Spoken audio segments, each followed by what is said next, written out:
Alleluia, alleluia.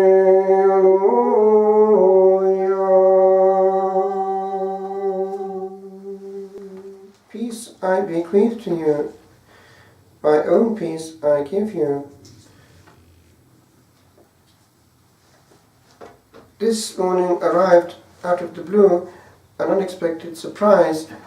It was a packet containing 2 books with inside the biography, complete with pictures, of 2 saints of the Orient. And I was delighted because anything which comes from the monastic East is something which is coming from our roots. One has but to look at a typical icon of the Lord, the Almighty, Pantokrator, the Lord the Teacher, and he has in one hand that teaching in the form of a book, and in the other the power of blessing and therefore healing. He is with majesty blessing in the Eastern way.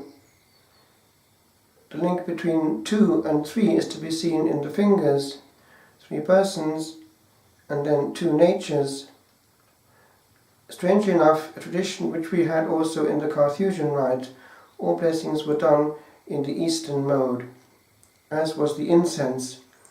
Interesting that the monastic life has this cross-fertilization directly between East and West. But the notion of conquering the peace of Christ is something that they have understood well. For all the surgery of the heart in which the Desert Fathers were engaged were a working on any obstacles to plugging in to the untroubled calm of the Blessed Trinity, so that on earth one was becalmed. We in the West think we can do it by short-cut methods. Well, we need a second think. The soul is damaged, and is more damaged in the modern West than in the calmer East quite often, precisely because the soul is exposed more to unpeace. When one is in a situation of being habitually bathed in an atmosphere of virginal peace and verticality, and then occasionally one is obliged to go into pure horizontality and therefore noise, one sees the difference, as does anyone who comes in and out of a monastic enclosure. Inside is peaceful, the outside is anything but. In the monastic East of the centuries, but still there actually, they have the advantage of the inbuilt space, which is dense with otherness. They need time to encounter the timeless. Again, we need to think about this in our liturgical snacks. Do we actually have time to enter into mode? And one can question the way in which, especially in certain cultures, the norm has been so limited and minimalized that even the major encounter of the synaxis of the Sunday itself is whittled away to little more than 30 minutes. There you have 3 hours, not 30 minutes, and that is time to get into mode, into calm, and to be absent from noise even within, because that works upon the soul, and there's a word for it, linked with the root for silence, hesychasm. They worked on the silence of the interior, and they were people bathed with God after those encounters. One can also ask whether the fruits of that is not to be seen in our church life. We are very good at telling God what to do.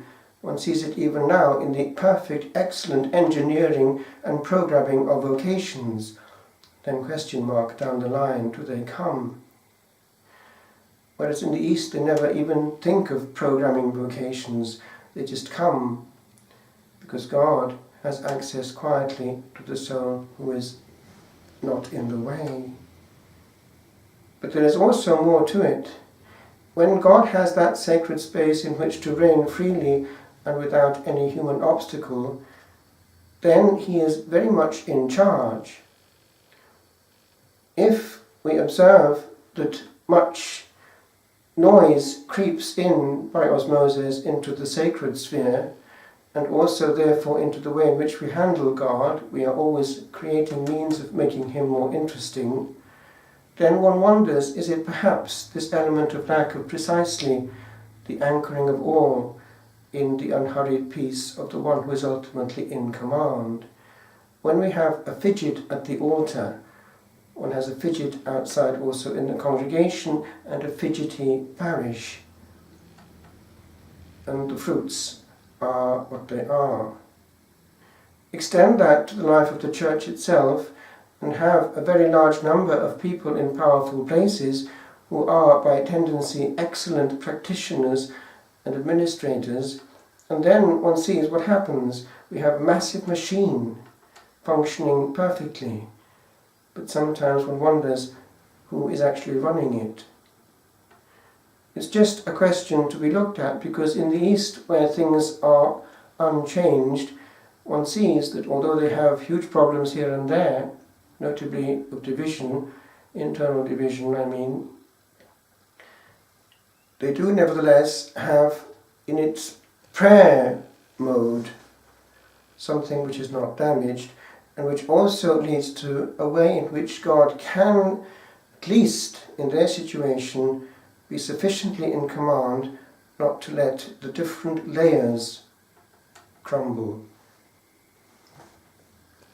The fact that they have at the top these people coming from monasteries is a big one, because it means that in the main areas of authority God is able to get through, not by board meetings, but by encounters in the midst of incense, a different encounter and a different point of reference, God programming.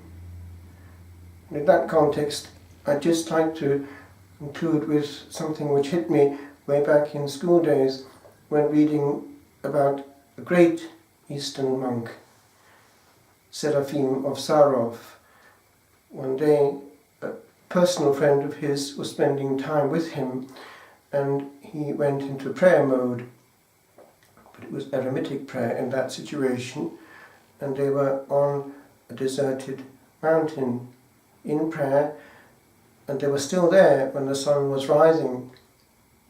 And the friend noticed that Seraph was actually going into ecstatic mode, and he looked at him, and he was beginning to shine, and yet they were still in contact in the Lord, and Seraphim was able to address this word to him, "What do you feel?" And his simple answer was, "I feel an immense well-being, an unutterable peace." And the reply of the saint was, "This is the peace of which the Lord spoke, the peace that the Lord was giving unto his own, but the world knows nothing about."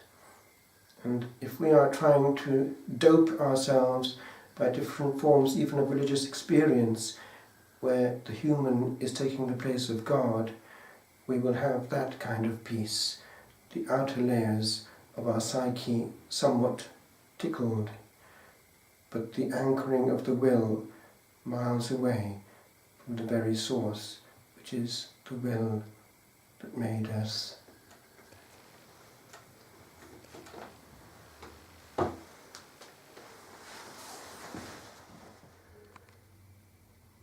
Pacem meam Dovis, Alleluia. Pacem relinquo vobis, Alleluia,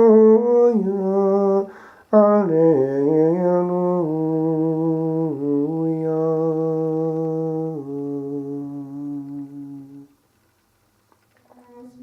Peace, perfect peace, is the gift of Christ our Lord.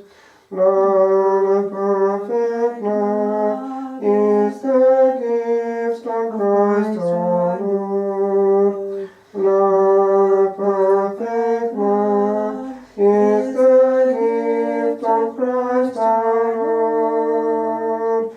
Thus says the